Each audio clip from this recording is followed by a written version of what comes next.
Hey guys, welcome to this channel. Please subscribe and rate and tap the notification bell. Ooh, you got it. Please subscribe and tick the notification bell. Please like this channel. Yeah.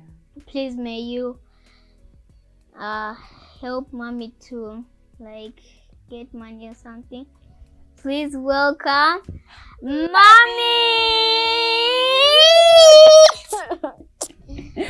Thank you so much. You Mommy, even for shouted coming. in my microphone. Also, you thank you so much for coming. Thank you, actually, Blake and Bianca, for coming and for being here. I appreciate that, right? Thank you so much. It's the final week in June. Yes. When June is such a special month for me because that's when Blake was born. And that's he when turned his 8. birthday is. Yes, and that's when his birthday is. Do you want to wish him a happy birthday? Happy birthday, Blake. Oh, happy birthday, Blake. How come? So now, you're going to read, right? Right. Welcome again to this space that gives you inspiration on business, on work, and job, and career, and purpose, and marriage, raising children, parenting, motherhood, and how to balance both worlds. I'm so excited that I come to the final week of June. Guys, the year is coming to an end. It's gone like the wind. Poof, gone, finished. Like we're left with a few more months to end this year, right? I hope that this channel has been one of the things that you'll talk about by the end of the year that have encouraged you, that have inspired you, that have motivated you, that have brought new meaning to your journey in your work and in your life and in your balance. Now, this last pillar that I'm going to talk about that has helped me and Brian in raising the children is possibly the one most dependent on how to talk with your child. And I spoke with you guys and told you that I wrote a book on how to write and how to speak, to talk with your child. Many people say they talk with their children, but they talk at their children, they talk above their children.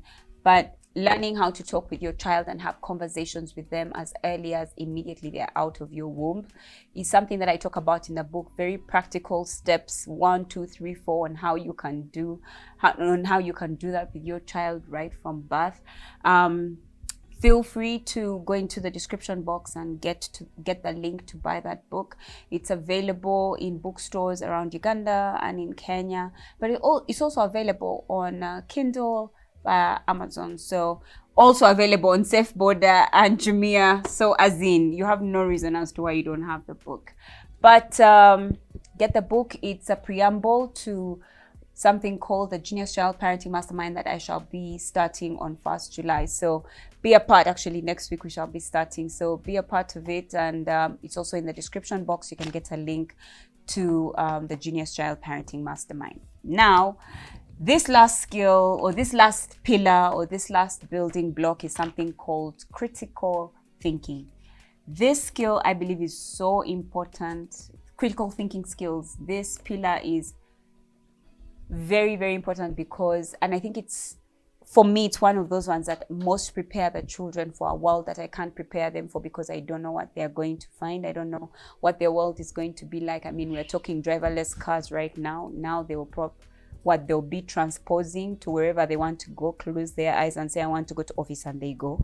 They don't need a car. Like, I don't know what's going to happen 18 years from now, but I know that the world is moving fast.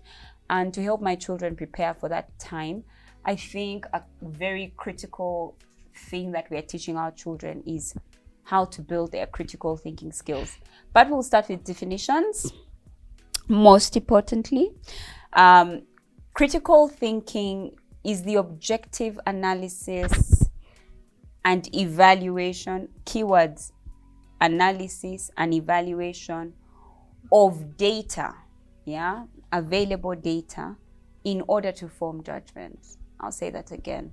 It's the objective analysis and evaluation of data to form judgment. it's not subjective, it's objective thinking.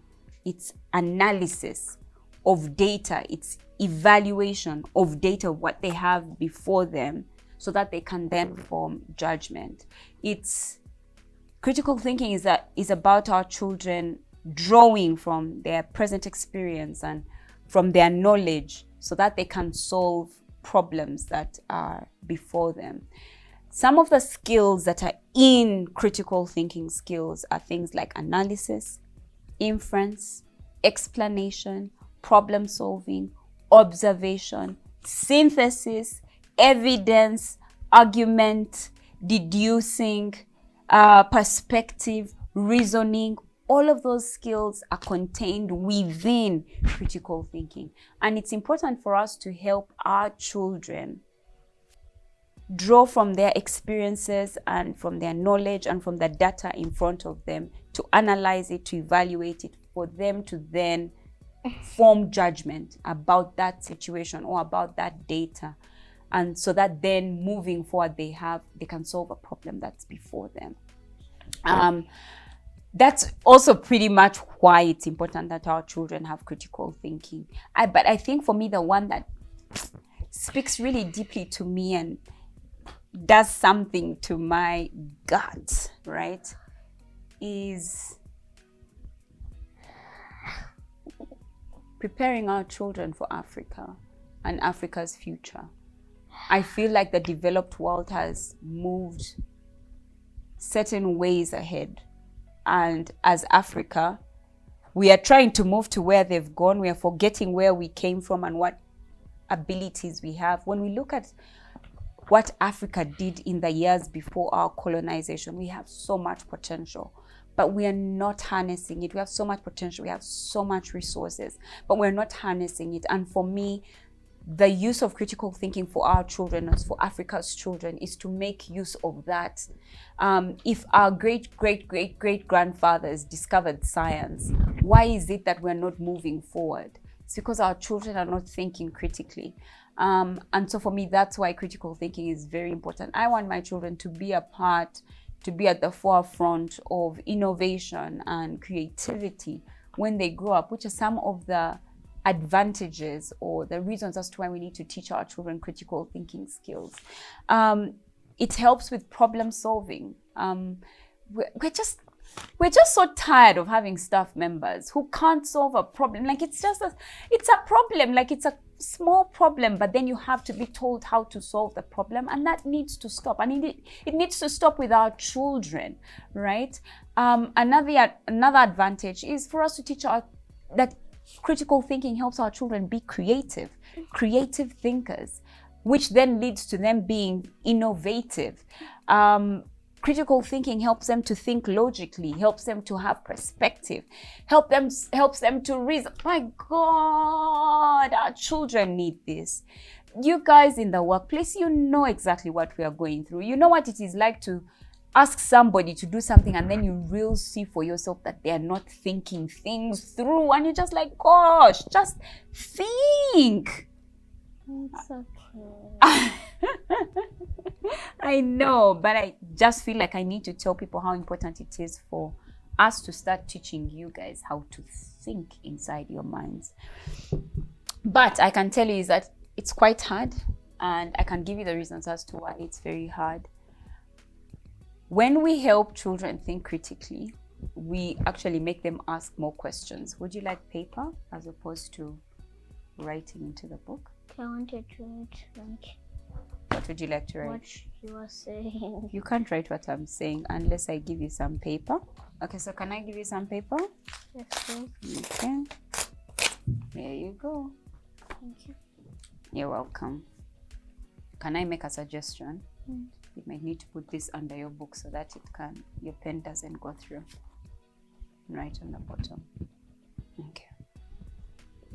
I think that's sufficient. I think I do like this. That's all up to you now. Okay, so why is it hard to teach our children critical thinking? I think most of the time it's hard to teach our children critical thinking because we were never taught. And again, you can't give water from a well that ran dry or that never ever had water in the first place. But I think for many of us, critical thinking presents more questions. Like children will ask you even more questions when they're thinking, when they're evaluating, when they're doing analysis, when they are observing, when they're solving a certain problem, when they're doing synthesis, when they're deducing. They're going to ask you so many questions. And for many of us, question asking was frowned upon. You were told that because you were asking questions, you had kajanja. And so even for you, you feel that when your child asks questions, they are asking too many questions. So then it becomes really tiring and time consuming to answer these questions. And that's why it's really hard to teach critical thinking. But I want to share a few tips, a few practical ways you can help your child build their critical thinking skills. The first one is talking to them. And that's such a big, huge one. I remember I said that I gave some steps in the book, Stop, Listen to Your Child Think. So head on over, get the book and read it, and maybe it will help you learn how to talk with your child. The second one is read to your children and read with your children. The thing about reading is it exposes them to many situations that are different from their everyday lives that they can experience. I remember the other day, Bianca was talking to me about the 4 seasons and the fact that she could see it on TV, that there was snow, and so she was connecting it with what she had read in one of her books, and so she's able to make experience things that she would not experience usually. Yes. Yes. There's winter, summer, and spring, and weather. There are weathers. No. Yeah. Think about it again. Mommy, We're the ones weathers. that get weather. Weather is either hot or cold. So No, the force... Actually, there are only 4. Spring, Mm-hmm. winter, Mm-hmm. summer, and fall. Exactly. Now where was weather coming from? Hot, cold, cloudy, rainy, that's And our weather.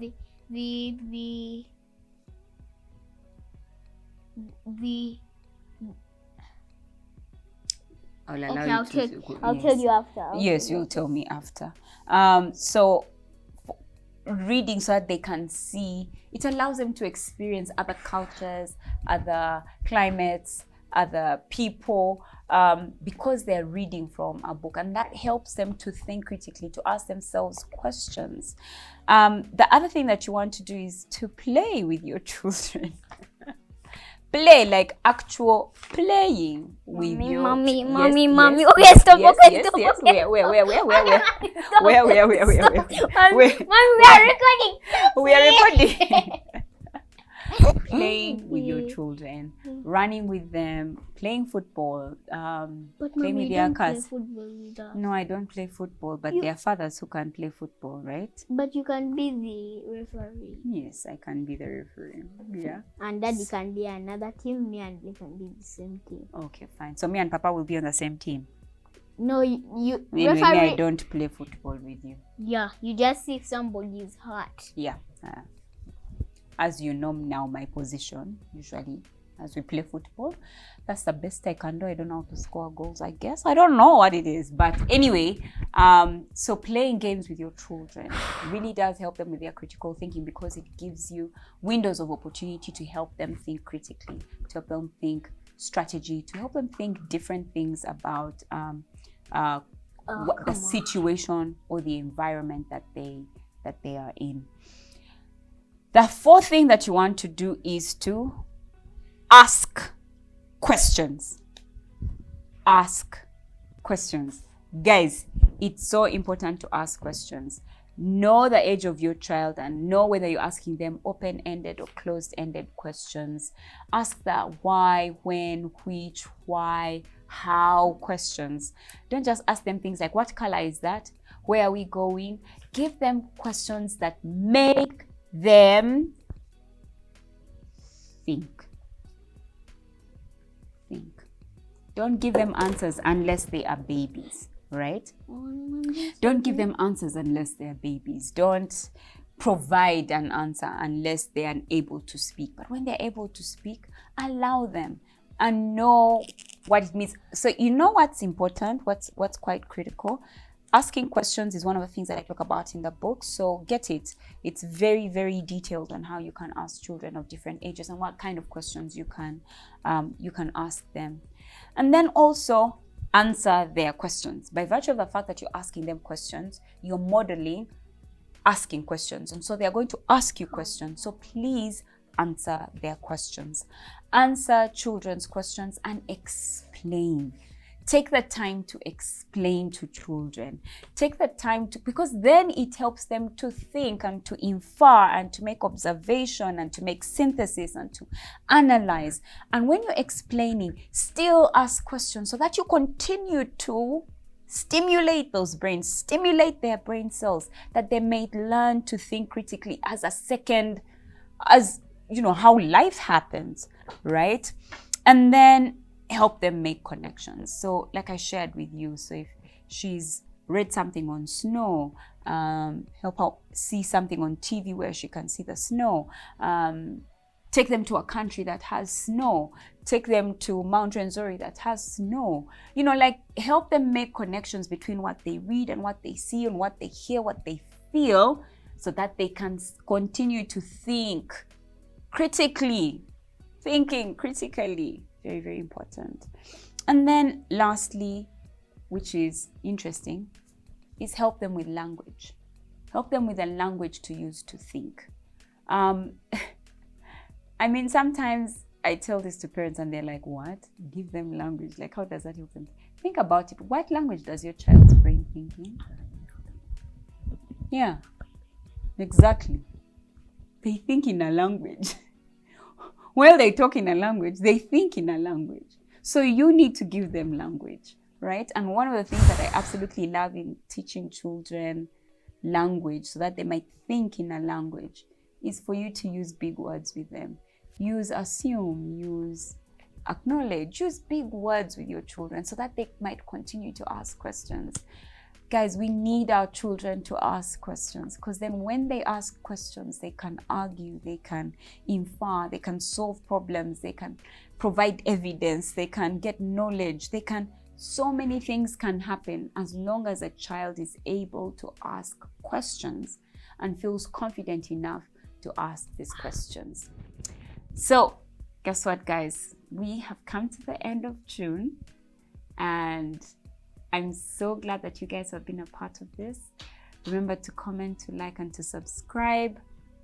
Remember, we're starting the Genius Child Parenting Mastermind next week, and I'm excited to see you guys be a part of it. Oh, hold up, guys, hold up. Wait, before we end. Did I say next week? The Genius Child Parenting Mastermind starts tomorrow, actually. So if you've not yet signed up, now is the time to do it. I can't wait to see you guys. Remember, check in the description box, hit the link, and you can be a part of our journey raising Africa's next genius children. Yes. Please may I tell you something, guys? Sometimes when people love snow, like they play with them, they make balls and snow castles. Snowballs. Yeah, they make snow castles and make snowballs. And they hit each other. Ooh. And they play in the snow. Yeah, I wish we had a snow, like we're in snow. Like snow used to come down. Yeah. We shall, you know that snow comes in Uganda? But how come it doesn't come even? Yeah, it doesn't reach here, but it goes to the Mount Renzoris. Maybe we should go to the Mount Renzoris soon. When? We shall find out. Let's say bye to these guys. Mommy, can you show? Yes, you can show them. I have something that I should show you guys. There's a guitar. A guitar? Ooh, that's nice. This is the... Yes. This is the sound hole, the keep guard, the bridge, the neck, tuning pegs, the head also here, the body, the strings.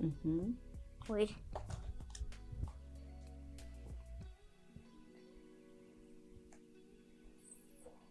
and some strings. Mm-hmm. Some guitars have 4 strings. Yeah. And yours has how many strings? 4. 4 strings. Okay, let's say good. But I don't remember what these are. The fruit? Yeah, Maya, did you know that? Let's say bye now to these guys.